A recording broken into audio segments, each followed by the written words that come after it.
नमस्कार दोस्तों, आपका अपना चैनल ईडू परिचर्चा में स्वागत है। यह इडुटेरिया का 7500 प्लस सीरीज बुक में जो स्मरणीय तथ्य दिया हुआ है उसी का आज दूसरा पार्ट है। पहला पार्ट करा दिया गया है जिसमें प्राचीन भारतीय इतिहास को दो पार्ट में समाप्त किया जा रहा है।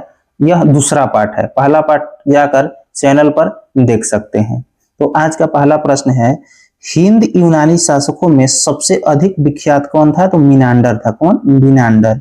मीनांडर ने नागसेन यानी नागार्जुन से बौद्ध धर्म की दीक्षा ली थी।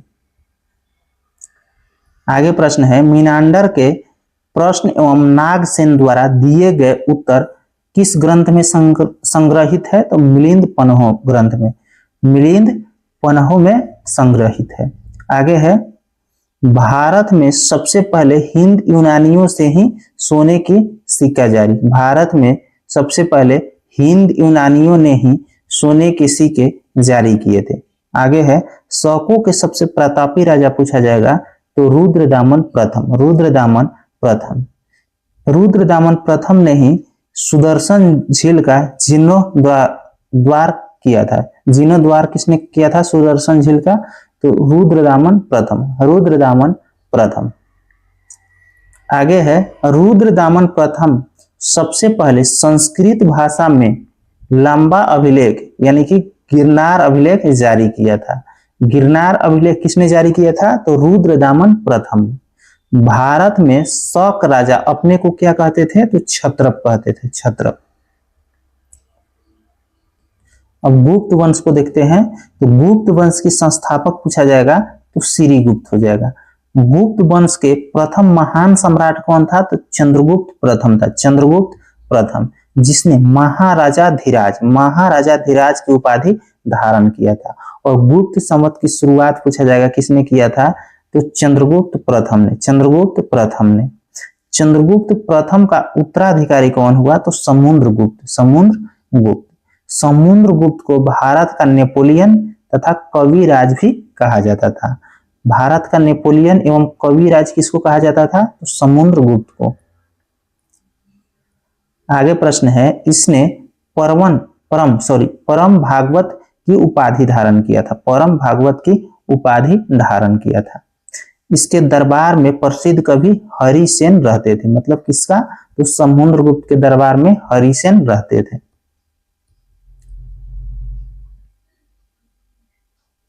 आगे प्रश्न है, समुद्रगुप्त का उत्तराधिकारी पूछा जाएगा तो चंद्रगुप्त द्वितीय, चंद्रगुप्त द्वितीय हो जाएगा।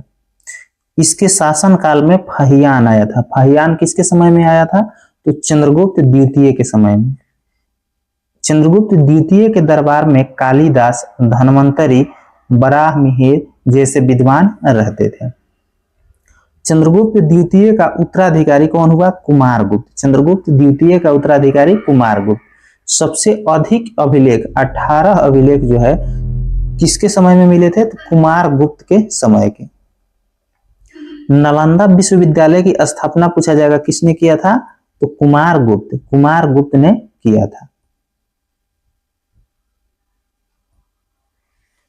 आगे है, सुदर्शन झील का पुनरुद्धार किसने करवाया था? तो यह करवाया था स्कंदगुप्त, स्कंदगुप्त ने। गुप्त काल में भू राजस्व का कुल उत्पादन का कितना था? 1/4 से 1/6 भाग था। इस काल में उज्जैन सर्वाधिक महत्वपूर्ण व्यापारिक केंद्र था। गुप्त सम्राट वैष्णव धर्म के अनुयायी थे। गुप्त सम्राट वैष्णव धर्म के अनुयायी थे। विष्णु का वाहन पूछा जाएगा तो गरुड़, एवं गुप्त शासकों की राजकीय चिन्ह भी था गरुड़। गुप्त राजाओं का शासकीय भाषा पूछा जाएगा तो संस्कृत हो जाएगा, संस्कृत। गुप्त काल में चांदी के सिक्के को क्या कहा जाता था? रुपयक, रुपयक कहा जाता था। आगे है, मंदिर बनाने की कला का जन्म किस समय में हुआ? तो गुप्त काल में हुआ, गुप्त काल में। गुप्त काल को भारतीय इतिहास का स्वर्ण युग कहा जाता है। गुप्त काल को भारतीय इतिहास का स्वर्ण युग कहा जाता था। अंतिम गुप्त शासक पूछा जाएगा तो हो जाएगा विष्णुगुप्त, विष्णुगुप्त। इसके बाद है वकाटक राजवंश, वकाटक राजवंश। वकाटक वंश की स्थापना 255 ईस्वी में किसने किया था? तो विंध्य शक्ति ने किया था। विंध्य शक्ति ने। विंध्य शक्ति का उत्तराधिकारी परवरसेन प्रथम था। परवरसेन प्रथम। परवरसेन वकाटक वंश का अकेला शासक था जो सम्राट की उपाधि धारण किया था। परवरसेन वकाटक वंश का अकेला शासक था जिसने सम्राट की उपाधि धारण किया था। इन्होंने 4 अश्वमेध यज्ञ करवाया था। आगे है, चंद्रगुप्त द्वितीय ने अपनी पुत्री प्रभावती गुप्ता का विवाह वकाटक नरेश रुद्रसेन द्वितीय से किया था। पृथ्वीसेन द्वितीय जो था वकाटक की प्रधान शाखा का अंतिम शासक था। इसके बाद आता है पुष्यभूति वंश या वर्धन वंश। पुष्यभूति वंश या वर्धन वंश। पुष्यभूति वंश के संस्थापक कौन था? पुष्यभूति। इसकी राजधानी पूछा जाएगा तो थानेश्वर हो जाएगा। इस वंश के प्रभावशाली शासक कौन था? तो प्रभाकर वर्धन। इन्होंने परम भट्टारक एवं महाराजाधिराज की उपाधि धारण की थी। प्रभाकर वर्धन का उत्तराधिकारी कौन हुआ? राज्यवर्धन। प्रभाकर वर्धन का उत्तराधिकारी राज्यवर्धन। राज्यवर्धन की हत्या गौड़ शासक किसने कर दिया था? शशांक ने कर दिया था। शशांक ने। राज्यवर्धन का उत्तराधिकारी कौन हुआ? हर्षवर्धन। राज्यवर्धन का उत्तराधिकारी हर्षवर्धन। हर्षवर्धन को किस नाम से जाना जाता है? तो शिलादित्य के नाम से किसको? तो हर्षवर्धन को जाना जाता है। आगे है, हर्ष और पुलकेशिन द्वितीय के बीच किस नदी के तट पे युद्ध हुआ था? तो नर्मदा नदी के तट पर युद्ध हुआ था। चीनी यात्री वेनसांग हर्षवर्धन के शासनकाल में भारत आया था। वेनसांग किसके समय में आया था? तो हर्षवर्धन के शासनकाल में। हर्ष के समय में नालंदा महाविहार महायान बौद्ध धर्म की शिक्षा का प्रधान केंद्र था। हर्ष के दरबारी कवि कौन था? तो बाणभट्ट था। हर्ष का दरबारी कवि बाणभट्ट ने हर्षचरित एवं कादंबरी की रचना की। हर्षचरित एवं कादंबरी की रचना बाणभट्ट ने किया। प्रियदर्शिका रत्नावली नागानंद 3 संस्कृत नाटक की रचना किसके द्वारा किया गया? तो हर्ष के द्वारा किया गया। हर्ष के समय में मथुरा सूती वस्त्रों का निर्माण के लिए प्रसिद्ध केंद्र था। इसके बाद आता है पल्लव वंश। पल्लव वंश के संस्थापक पूछा जाएगा तो सिंह विष्णु हो जाएगा। सिंह विष्णु। और पल्लव वंश की राजधानी कहाँ थी? तो कांचीपुरम थी। सिंह विष्णु ने मामल्लपुरम में आदि बराह मंदिर का निर्माण कराया था। कीर्ताजुनियम के लेखक पूछा जाएगा तो भारवी हो जाएगा। और किसके दरबार में रहते थे? तो सिंह विष्णु के दरबार में। मत विलास प्रहसन की रचना किसके द्वारा किया गया? महेंद्र वर्मन प्रथम के द्वारा। ये सब बहुत ही महत्वपूर्ण प्रश्न है, इसको ध्यान रखना है। आगे है, महाबलीपुरम के 81वां रथ मंदिर का निर्माण किसने करवाया? तो नरसिंह वर्मन प्रथम ने कौन सी उपाधि धारण किया था? तो बताफी कुंड एवं महामल की उपाधि धारण की थी। नरसिंह वर्मन प्रथम के शासनकाल में चीनी यात्री वेनसांग कांची आया था। ठीक है, कांची स्थित कैलाश मंदिर का निर्माण किसने करवाया था? तो नरसिंह वर्मन द्वितीय ने करवाया था। आगे है, कैलाश मंदिर को राजा सिद्धेश्वर मंदिर के नाम से भी जाना जाता है। कैलाश मंदिर को राजा सिद्धेश्वर के नाम से भी जाना जाता है। आगे है, अरबों के आक्रमण के समय पल्लव शासक नरसिंह वर्मन द्वितीय था। अरबों के आक्रमण के समय पल्लव शासक कौन था? तो नरसिंह वर्मन द्वितीय था। 10 कुमार चरित के लेखक दांडी, इन्हीं के दरबार में, मतलब नरसिंह वर्मन द्वितीय के दरबार में थे। दांडी किसके दरबार में थे? नरसिंह वर्मन द्वितीय। आगे हो जाएगा कांची के मुक्तेश्वर मंदिर, कांची के मुक्तेश्वर मंदिर तथा बैंकुट पेरुमल मंदिर का निर्माण किसने करवाया? नरसिंह वर्मन द्वितीय, नरसिंह वर्मन द्वितीय। इसके बाद है चोल वंश। चोल वंश के संस्थापक कौन हो जाएगा? विजयालय। और इसकी राजधानी पूछा जाएगा चोल वंश के तो तंजावुर हो जाएगा, तंजावुर। और इस वंश के शासक राजराज प्रथम ने पहली बार श्रीलंका पर आक्रमण किया था। पहली बार श्रीलंका पर किसने आक्रमण किया? तो राजराज प्रथम ने किया था। आगे है सर्वाधिक विस्तार, यानी चोल वंश में सर्वाधिक विस्तार किसके शासनकाल में हुआ? तो राजेंद्र प्रथम के शासनकाल में। राजेंद्र प्रथम ने गंगईकोंड चोल की उपाधि धारण किया था। राजेंद्र प्रथम के गुरु थे कौन? ईशान शिव। कौन थे? ईशान शिव थे। इस वंश के प्रमुख विशेषता थी स्थानीय स्वशासन, स्थानीय स्वशासन। आगे है नटराज। नटराज मूर्ति का संबंध चोल वंश से ही संबंधित है। राजेंद्र द्वितीय ने प्रकेसरी तथा वीर राजेंद्र ने राजकेसरी की उपाधि धारण किया था। चोल और पश्चिमी चालुक्य के बीच शांति स्थापित करने के लिए मध्यस्थता की भूमिका निभाई थी। किसने? जयकेश प्रथम जो कदम शासक था। आगे है राजराज प्रथम ने तंजौर में राजराजेश्वर का शिव मंदिर का निर्माण करवाया था। राजराज प्रथम में तंजौर में राजराजेश्वर का शिव मंदिर का निर्माण करवाया था। यह भी जो है बिहार एसआई में अभी जो हुआ है उसमें आया था। चोल प्रशासन में भाग लेने वाले उच्च पदाधिकारियों को पेरुंदरम एवं निम्न पदाधिकारियों को सेरुंदरम कहा जाता था। संपूर्ण चोल साम्राज्य 6 प्रांतों में या मंडलों में विभक्त था। चोल काल में भूमि कर उपज का कितना भाग था? तो 1/3 भाग था। आगे है ब्राह्मणों को दी गई कर मुक्त भूमि चतुर्वेदी मंगलम कहा जाता था। चतुर्वेदी मंगलम कहा जाता था। चोल काल में कलंजू सोने के सिक्के होते थे। चोल काल में कलंजू सोने के सिक्के होते थे। तमिल साहित्य का त्रिरत्न किसको कहा जाता है? कंबम, ओटकुट्टन और पुगलेंदी को। कन्नड़ साहित्य का त्रिरत्न किसको कहा जाता है? पंपा, पोना एवं राणा। पंपा, पोना एवं राणा। विष्णु के उपासक अलवार एवं शिव के उपासक नयनार संत कहलाते थे। उसके बाद है राष्ट्रकूट वंश। राष्ट्रकूट वंश के संस्थापक कौन था? दंतीदुर्ग।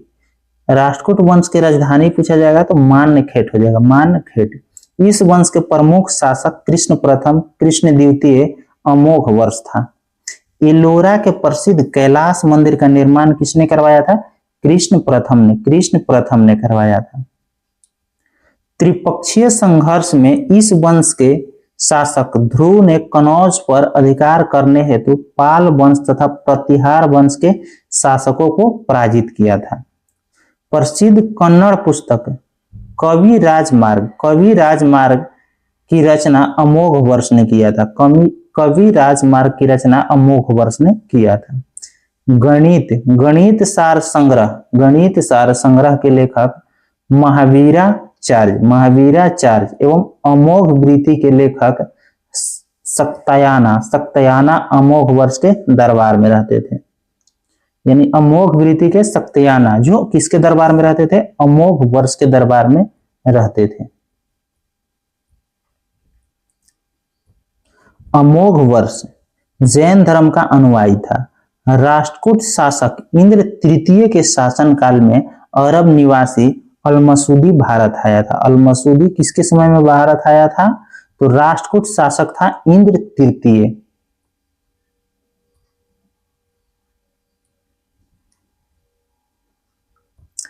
प्रसिद्ध पुस्तक एवं उसकी लेखक यहाँ पे दिया हुआ है। मिताक्षरा के लेखक विज्ञानेश्वर हो जाएगा। विक्रमांक देव चरित्र के लेखक बिलहन हो जाएगा। आदि पुराण के लेखक जिनसेन, आदि पुराण के जिनसेन। गणित सार संग्रह के महावीराचार्य हो जाएगा, महावीराचार्य। आगे है अमोघ वृत्ति के सत्यायना, सत्यायना हो जाएगा। देवी चंद्रगुप्तम के विशाख दत्त हो जाएगा, विशाख दत्त। स्वप्न वासवदत्तम, स्वप्न वासवदत्तम के लेखक भास हो जाएगा। मालविकाग्नि मित्रम के लेखक कौन हो जाएगा? कालिदास हो जाएगा। काव्य मीमांसा, काव्य मीमांसा के लेखक कौन हो जाएगा? राजशेखर। हरविलास, हरविलास के लेखक कौन हो जाएगा? राजशेखर। भुवन कोश, भुवन कोश के लेखक हो जाएगा राजशेखर। आगे है राजतरंगिणी के लेखक कौन हो जाएगा? कलहन हो जाएगा। गीत गोविंद के लेखक कौन हो जाएगा? जयदेव, गीत गोविंद के लेखक जयदेव। पवन दूत के लेखक कौन हो जाएगा? धोई हो जाएगा। ब्राह्मण सर्वस्व ये कौन हो जाएगा? हल्ला युद्ध हो जाएगा। आगे है यादव वंश के स्थापना किसने किया था? भीलम पंचम ने, भीलम पंचम ने। इसकी राजधानी कहाँ थी? देवगिरी थी। यादव वंश की राजधानी देवगिरी। इस वंश के सबसे प्रतापी राजा सिंहण था। कौन था? सिंहण। संगीत शास्त्री सारंग, सारंग देव राजा सिंहण के दरबार में रहते थे। इस वंश का अंतिम स्वतंत्र शासक कौन था? रामचंद्र, रामचंद्र। रामचंद्र ने अलाउद्दीन खिलजी के सेनापति मलिक काफूर के सामने आत्मसमर्पण किया था। कदम वंश की स्थापना किसने किया था? मयूर शर्मन, मयूर शर्मन। और इसकी राजधानी कहाँ थी कदम वंश के? तो बनवासी थी, बनवासी। गंग वंश के संस्थापक बर्जहस्त पंचम, बर्जहस्त पंचम था। दत्तक सूत्र पर टीका लिखने वाला गंग शासक कौन था? माधव प्रथम था, माधव प्रथम। इसके बाद है चालुक्य वंश। चालुक्य वंश यानी बतापी की स्थापना किसने किया था? जय सिंह ने किया था। और इसकी राजधानी कहाँ थी? बतापी थी। इस वंश के सबसे प्रतापी राजा पुलकेशिन द्वितीय था, पुलकेशिन द्वितीय। इसने हर्षवर्धन को हराकर परमेश्वर की उपाधि धारण किया था। ये होल अभिलेख का संबंध किससे है? पुलकेशिन द्वितीय से, पुलकेशिन द्वितीय। ये होल को मंदिरों का शहर भी कहा जाता है, ये होल को मंदिरों का शहर कहा जाता है। आगे प्रश्न है पुलकेशिन द्वितीय ने जैन मतानुयायी रवि कृति से ये होल अभिलेख लिखवाया था, जिसकी भाषा क्या थी? संस्कृत थी एवं लिपि क्या थी? तो ब्राह्मी थी। पुलकेशिन द्वितीय को पल्लव वंशी शासक नरसिंह वर्मन प्रथम ने, पुलकेशिन द्वितीय को पल्लव शासक नरसिंह वर्मन प्रथम ने 642 ईस्वी में हराया था। इस वंश के उपरांत नरसिंह वर्मन प्रथम ने, इस विजय के उपरांत में जो है नरसिंह वर्मन प्रथम ने बतापी कुंड की उपाधि धारण किया था। विनयादित्य मालवा को जीतने के उपरांत सकलोतपथनाथ की उपाधि धारण किया था। आगे है दक्कन में अरबों के आक्रमण के समय चालुक्य वंशी शासक कौन था? विक्रमादित्य द्वितीय, विक्रमादित्य द्वितीय। विक्रमादित्य द्वितीय की प्रथम पत्नी कौन थी?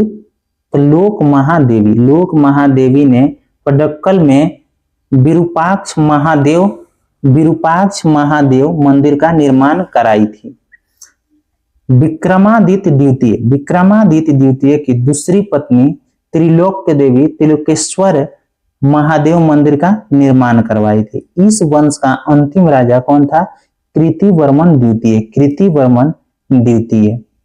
अब आता है चालुक्य वंश के कल्याणी, और इसकी स्थापना किसने किया था? कल्याणी का तो तैलभ द्वितीय। और राजधानी कहाँ थी? तो मानखेट थी, मानखेट। और इस वंश के सबसे प्रतापी राजा विक्रमादित्य छठा था। विक्रमादित्य छठा था।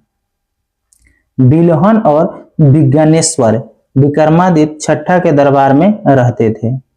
विक्रमांक देव चरित्र की रचना किसने किया था? बिलहन ने किया था। बिलहन। इस ग्रंथ में विक्रमादित्य छठा के जीवन पर प्रकाश डाला गया था।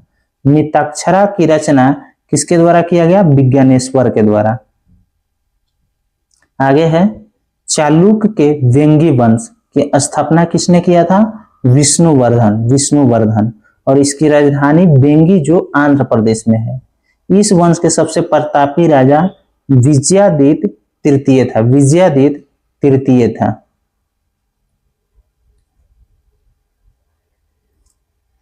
अब पाल वंश को देखते हैं।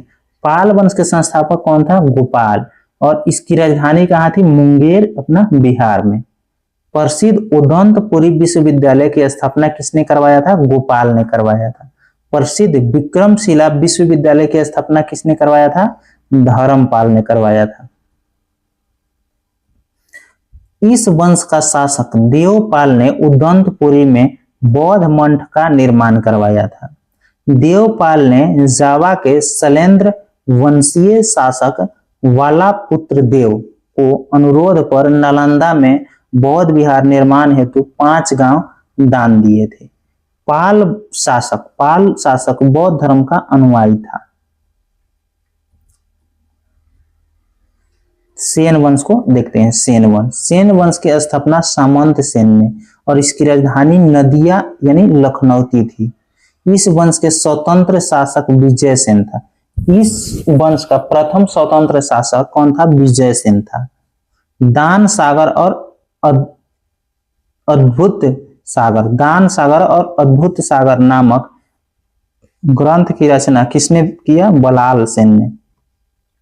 जयदेव धोई और हल्लायुद्ध लक्ष्मण के दरबारी कवि थे। लक्ष्मण सेन के दरबारी कवि थे। कौन कौन? जयदेव धोई और हल्लायुद्ध। लक्ष्मण सेन बंगाल का अंतिम हिंदू शासक था। आगे है लक्ष्मण सेन बंगाल का अंतिम हिंदू शासक। ठीक है। देवपाड़ा में प्रद्युम्नेश्वर मंदिर का निर्माण किसने करवाया था? विजय सेन ने करवाया था। यह प्रथम वंश था जो अपना अभिलेख सर्वप्रथम हिंदी में उत्कीर्ण करवाया था। आगे है कश्मीर के राजवंश। कश्मीर के राजवंश।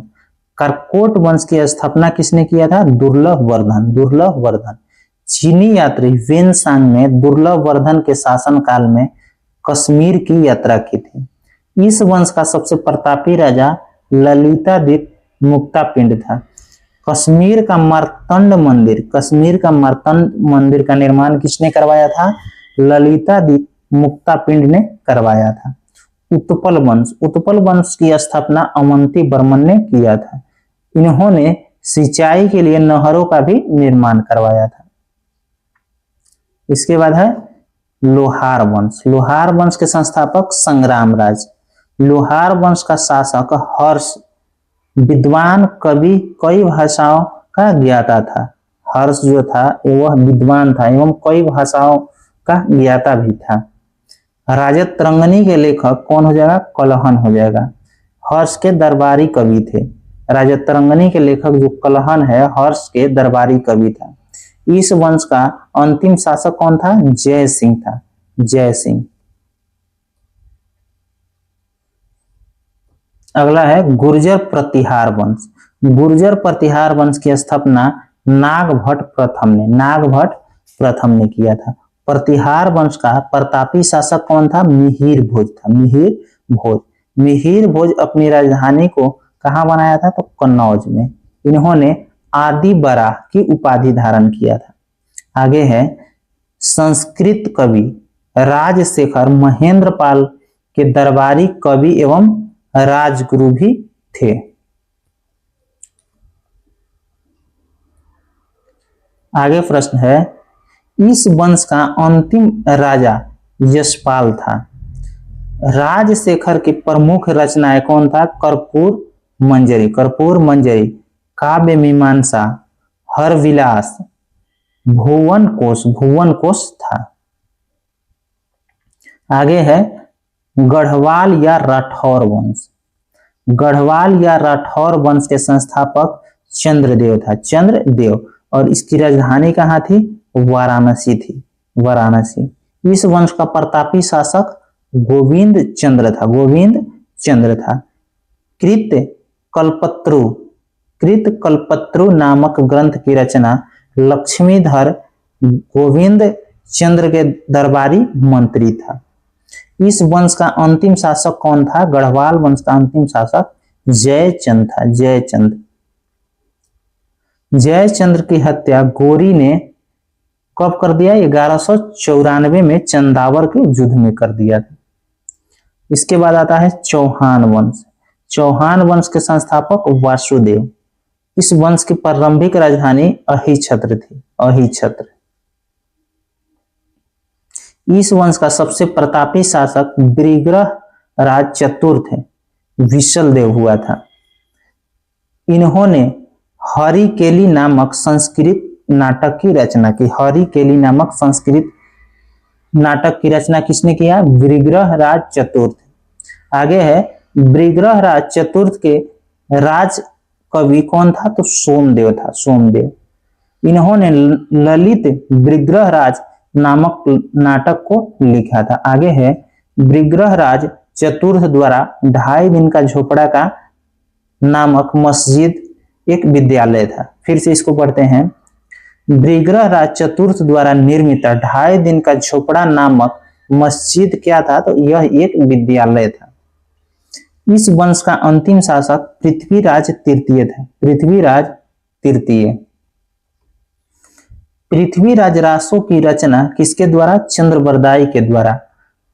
पृथ्वीराज तृतीय का राजकवि था। चंद्रबरदाई जो था वह पृथ्वीराज तृतीय का राजकवि था। पृथ्वीराज तृतीय यानी चौहान को राय पिथौरा भी कहा जाता था। पृथ्वीराज विजय की रचना किसने किया था? जैनक ने किया था, जैनक। आगे है परमार वंश। परमार वंश का संस्थापक कौन था? उपेंद्र राज, उपेंद्र राज। इसकी राजधानी कहाँ थी? धारा नगरी थी। परमार वंश की राजधानी धारा नगरी। इस वंश का प्रतापी शासक कौन था? राजा भोज था, राजा भोज।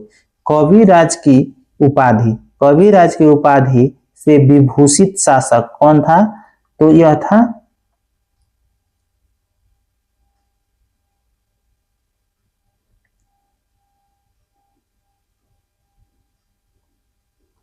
फिर से इसको पढ़ते हैं। कविराज की उपाधि से विभूषित शासक कौन था? तो राजा भोज था, राजा भोज। राजा भोज ने चिकित्सा, गणित एवं व्याकरण पर अनेक ग्रंथों की रचना की।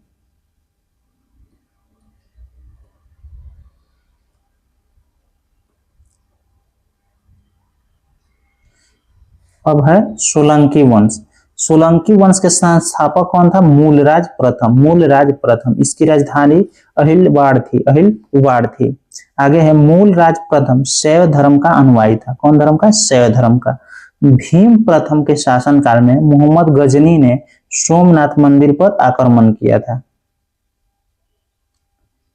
दिलवाड़ा का प्रसिद्ध जैन मंदिर का निर्माण भीम प्रथम के सामंत बीमल ने करवाया था। दिलवाड़ा के जैन मंदिर का निर्माण बीमल ने करवाया था। आगे है इस वंश का सबसे प्रतापी शासक जय सिंह सिद्धराज था, जय सिंह सिद्धराज। प्रसिद्ध जैन विद्वान हेमचंद्र जय सिंह सिद्धराज के दरबार में रहते थे। मोढेरा का सूर्य मंदिर का निर्माण सोलंकी राजाओं ने करवाया था। सोलंकी राजाओं के शासनकाल में हुआ था। सोलंकी वंश का अंतिम शासक भीम द्वितीय था, भीम द्वितीय। आगे है चंदेल वंश। चंदेल वंश के संस्थापक ननुक हो जाएगा। इसकी राजधानी कहाँ थी? खजुराहो थी। इस वंश के प्रथम स्वतंत्र एवं सबसे प्रतापी राजा यशोवर्मन था। चंदेल शासक विद्याधर एक ऐसा शासक था जिसने महमूद गजनी के महत्वाकांक्षाओं को सफलतापूर्वक प्रतिरोध किया था। चंदेल वंश का अंतिम शासक कौन था? परमारी देव था। कौन था? परमारी देव। अब है कलचुरी चेदी राजवंश। कलचुरी वंश के संस्थापक कोकल था। इसकी राजधानी कहाँ थी? त्रिपुरी। कलचुरी वंश के सबसे महान शासक कर्णदेव था। इन्होंने कलिंग पर विजय प्राप्त की और त्रिकलिंगाधिपति की उपाधि धारण किया था। आगे है विजय स्तंभ का निर्माण राणा कुंभा ने चित्तौड़ में करवाया था। विजय स्तंभ का निर्माण राणा कुंभा ने चित्तौड़ में करवाया था। खतौली का युद्ध 1518 ईस्वी में राणा संगा और इब्राहिम लोदी के बीच हुआ था। धन्यवाद।